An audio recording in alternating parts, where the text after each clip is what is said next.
You feel everything intensely, you absorb everything intensely, and you even want to express things intensely. Yeah. Which is what ends up like making me a good songwriter. Actually, I just reject them. I mean, Really? It's Is not it- that. It's not about rejecting them, but it's like I usually like I know what I'm good at.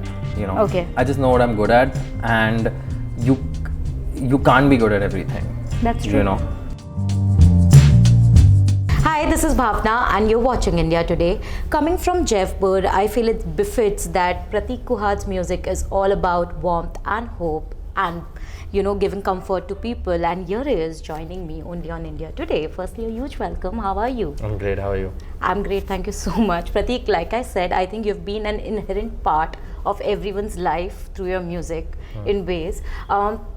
But I really want to understand, you have named your tour Silhouettes. Usually an artist is used to being in the spotlight. The name that you have chosen is completely opposite because it's like a dark shadow. What sort of inspired you to take that name firstly? Comes from kind of like this thought I had last year.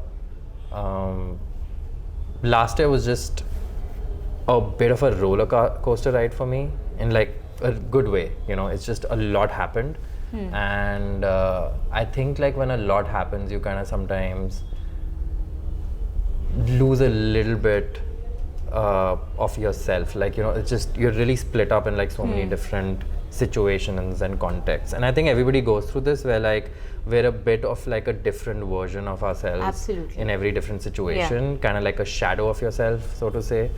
And I don't know, that just kind of I just thought of that word silhouettes. It's just like a nice sounding word, but like I thought of that last year, and that's kind of why it's just the concept of like people being like these so many different versions and kind of like silhouettes of themselves, but who are you ultimately at your core?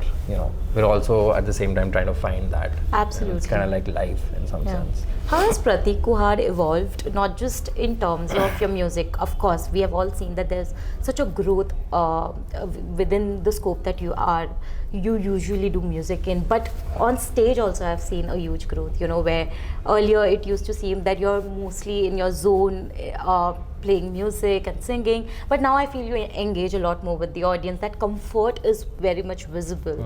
I'm more comfortable with it, like just all of it. I think I was the kind of person who never really enjoyed attention. So that was one thing that made me feel, a bit uncomfortable at stage in the early part of my career.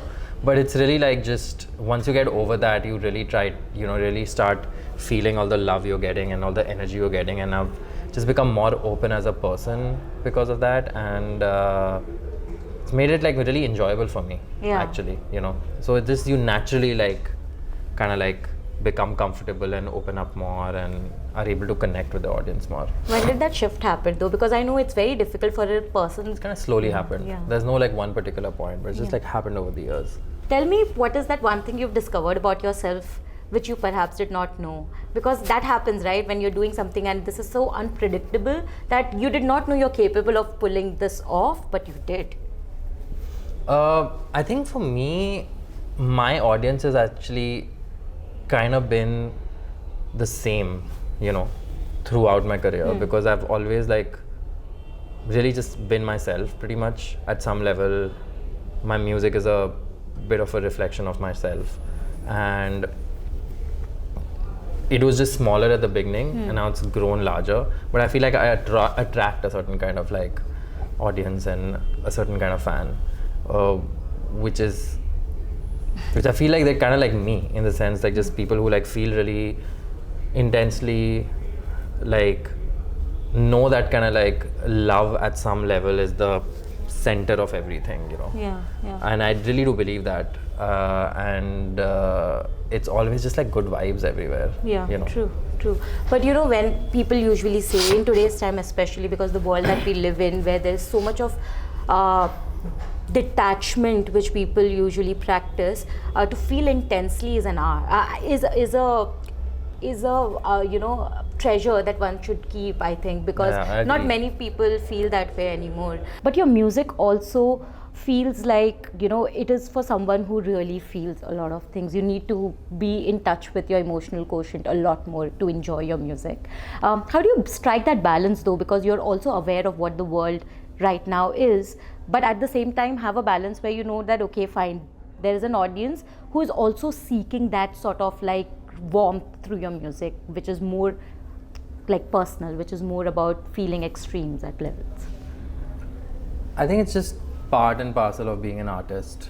I think anybody who's an artist will, you know, resonate with the fact that like it kind of comes with it. You know, you just, I think you become an artist because you have such emotional Wavelengths, depth, yeah. and just a lot of, you feel everything intensely, you absorb everything intensely, and you even want to express things intensely, Yeah. which is what ends up like making me a good songwriter actually, because I'm Absolutely. able to go to like a lot of depth of emotion that a lot of people just don't allow themselves to. I think everybody has the capability to do it, Yeah, but yeah. like you said, like, you know, the more practical, so to say, side of the world tends to keep those things in check. You know, our environments will, you know, encourage us to keep those things in check. But you know, over time, the more you do it, you kind of figure out how to straddle both worlds. Yeah. But it can be, like I said, sometimes it can be cathartic for people and for an artist, because they are able to let go of a lot of emotions they perhaps keep bottled up through their music. But how do you look at it? Is the process something more cathartic for you, or is it something that you enjoy doing a lot, but at the same time sometimes look for that let out as well? Because it can be both. I think that I just kind of like, it's just a very intuitive, natural thing for me to express, and I've just found like writing as one of the ways to do it. Right. You know, that's something that's worked for me, and I think it's because I just always gravitated towards music from a very, you know, young age. I always enjoyed singing. I was always fascinated by like music and songs and how it's made, and I kind of always wanted to know more about it. So when I, you know, became a musician and started like to play the guitar and had the tools to express myself, it just naturally went in that direction. Yeah. But does it get overwhelming as well? Because this process in itself can be overwhelming. Not the writing process. The writing process, like, anytime I'm making music, no. That's actually like the part which I feel really good about. Right. Which really like, I mean, that cathartic process that you're telling about is actually kind of healing in a certain way. Right. And more than that, it just gives me this sense of purpose and identity, which is what I think all of us are like, you know, constantly trying to like grapple with and look for. But having that, you know, the personality, or, you know, like the internal makeup of being this person who's a bit, you know, emotional. Yeah. That can be challenging, of course, because then like you do feel all the positive emotions really, really strongly, but you also feel the negative ones. Yeah. But it's kind of worth it. I don't really like, you know, I do really treasure it. Like, Yeah. I don't look at it as like a bad thing at all. Like, you know, you just over time like build the strength to push through the bad stuff. Yeah. And when the good stuff happens, it's just amazing. And, you know, That also brings me to this. How has your equation with your fans during tours and during concerts changed and evolved? Because a lot of what you're feeling on that particular day on stage also depends on the energy that you're getting from the fans. frankly, I don't really think about it too much. It's a more, it's probably right. Yeah. Because, you know, but you do it very intuitively. It's You not know, something that you plan. I don't Yeah. really, it's not Yeah. something I'm consciously thinking of, because Yeah. on stage, but I would assume that, you know, if an audience is quiet, you naturally tend to like bring down your energy. If they're really like enthusiastic, you naturally tend to like bring up your energy a little bit. But that happens really naturally. Like, stage is like a mysterious place. Like, Absolutely. You know, I don't really know what goes on there even with me. Like, I just kind of get on stage and like do my thing. There's a lot of prep work and you do all of Yeah. that stuff. It kind of all goes out the window. You're not really thinking about like the lyrics when you sing it. You're not really thinking about, okay, what's my guitar part next. You're just kind of doing. Yeah, that comes with a lot of practice, because that also means that I think all of it kind of changed for you, especially in the West, after Barack Obama's, when your song made it to his list, and I think everyone was suddenly just like, oh my God, in the West especially, where they were like introduced to your music. Has that also changed the way people now engage with you in the West? Because India, we all are aware of, there's a huge audience for you here, but now there's a huge audience for you in the West as well. How has that changed, or do you really see anything changing? It's hard to say, honestly. Like, The energy might be a little different though there. you know, one thing is that like things change so, you know, in steps. Also, right after that thing happened, you know, like the country kind of like everywhere shut down Yeah, for a couple yeah. of years. So I think like I like came out on the other side like in 21, and then suddenly saw a bit of change in things and, you know, my experiences around. But honestly, I kind of keep myself like in a bit of a bubble in that sense. Like I tend to like just really mostly focus on, you know, like when it comes to work, just really like my core kind of like things that I have to do. Yeah. You know, I mostly just think about the. It goes from like writing an album and finishing it, and then it's like goes right into like now we got to like promote it and market it, to right into like, okay, now it's touring time, so we're gonna get on the road, so let's start doing rehearsals, making the set list. Oh, now we're on the road, let's like you know, play this show, and then Yeah. it's the next show. You know, it really just goes like that, Yeah. as a bit of a loop. And I just stay in that world so much that like I don't really like think a lot about like what's happened around me beyond a point. Yeah, I mean, to me, it's my life is pretty like limited to like that, and Yeah. then like my personal life, which is also pretty like small Yeah. in terms of just really like I have some close friends and my family, and like that's about it, you know.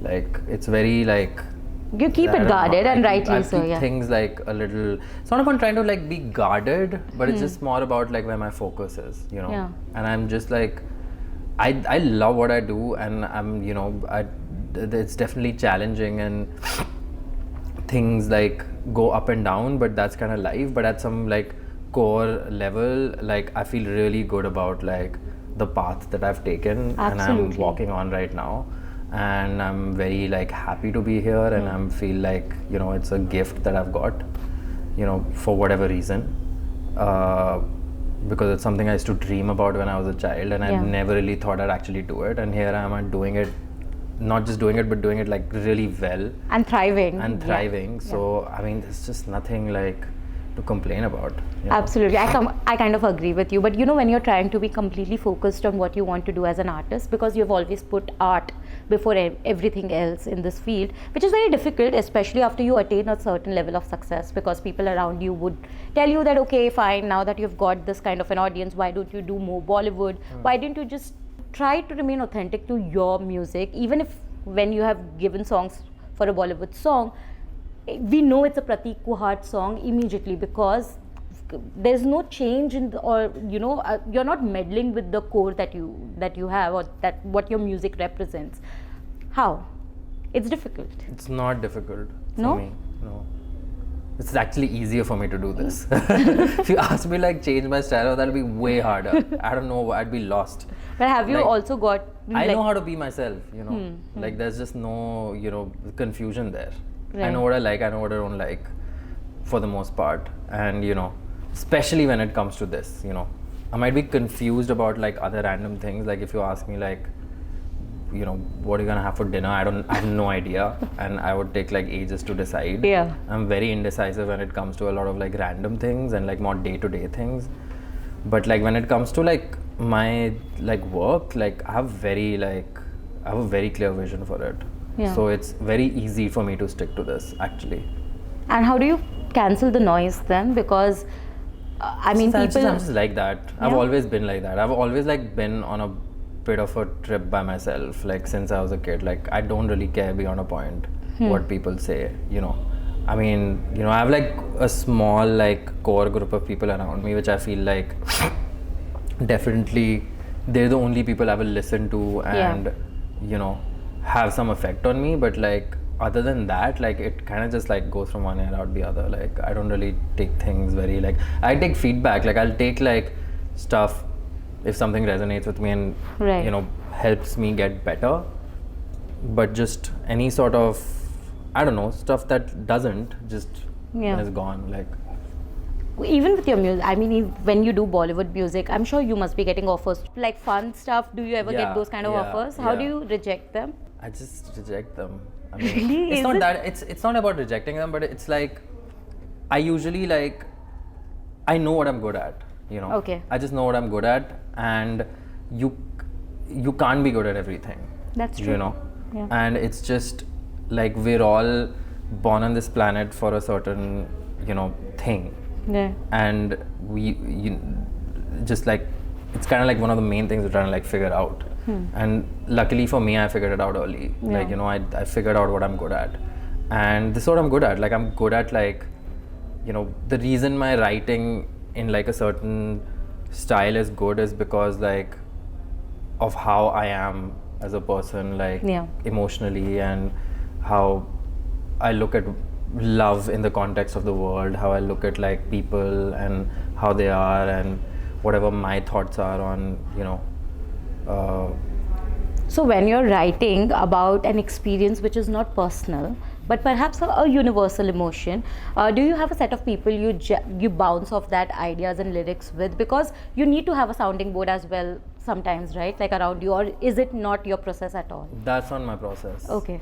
I usually like, unless I'm working with a writer, Correct. which happens at times, like, you know, a lot of times I do sessions in the US where like we're a group of like 2-3 people maybe who are like working on a song together, you know, that's a different thing. But when I'm writing by myself, like I'm just writing by myself, I will finish the song, and once the song is done, then I have a bit of a sounding board in terms of my manager, some of my close friends, Correct. some of like like my sisters, you know, I usually share stuff with them pretty frequently. So once the song is done and I feel good about it, Right. and that's also like when I feel good about it. A lot of times I'll write a song, record it, hear it, be like, this is not good, and nobody will hear it ever. Yeah. You know, like I will also never listen to it again because I'll just forget about it. So Wow. there's a lot of that happens, but stuff that like stays and I like, then I will like share it with people to just get a sense of what you know, my kind of like people around me are thinking before putting it out. But no, I don't really like. Your process is completely different. It's in very that sense, isolated, yeah. which is why I'm saying like I like doing that stuff. That's the one thing I like to protect, because Yeah. the whole reason I'm doing this is because of that. And if like that gets like, Yeah. you know, meddled with or something, or if it's not an enjoyable process anymore, then, you know, I will just not have the drive to do it. Like I don't really have any like reason to be doing this other than the fact that I actually like doing this. So any other incentive is just kind of like bland. Can I just say that please do protect and keep this intact, because I have seen so many artists change with times and with success, but you haven't, and that's really a rarity. Thank you for being there. Now, obviously, a lot of people, there's a tour that is coming which we are really excited about. Tell me a bit about the challenges, or just what new people can find, because I know that you have upped the game this time around with the tour in India. Give me a bit of an insight. I mean, I don't want to like reveal the details really, but all I'll say is that like obviously there's going to be new music, you know, there's stuff that we released a couple of singles earlier this year, No Complaints, just like a movie. Yeah. There's another single coming out soon, very, very soon, which I'm really excited about actually. Yeah. It's like one of my favorite songs I've written in a while. That should be coming out very, very soon. Yeah. So some of that will be on the set, a lot of the older stuff will be on the set, but we're also doing things a little differently this time. Like? Just like experientially, in terms of how the set will flow, in terms of like visually what it'll look like. It's just, everything is like up to notch, and I just don't want to talk about the specifics because it would kind of ruin it. So I want like when you're there, but like it's really special. Like this is going to be like the most, I'm really excited about this tour. Like generally this is going to be the, we're planning it right now and putting Yeah. it all together, and I think it will, when things come into play fully and are like realized in terms of everything that I have a vision for, Yeah. in terms of, you know, the Silhouette store in India later this year, it's going to be like my favorite tour that I've ever done. It's going to be the Lovely. best one for sure. Wow, I'm already Yeah. excited. Is there a favorite place in India where you like to perform? No, not really. I mean, I like everywhere. I mean, there's no particular place I like more or less. Yeah. Okay, lovely. So I'm looking forward to the Silhouettes tour in India and looking forward to your single as well, because that is something I'm really excited about. Amazing. Prateek, thank you so much for this chat. I hope that this keeps going. I mean, this string of success that you're witnessing just keeps going. Thank you so So, much. that.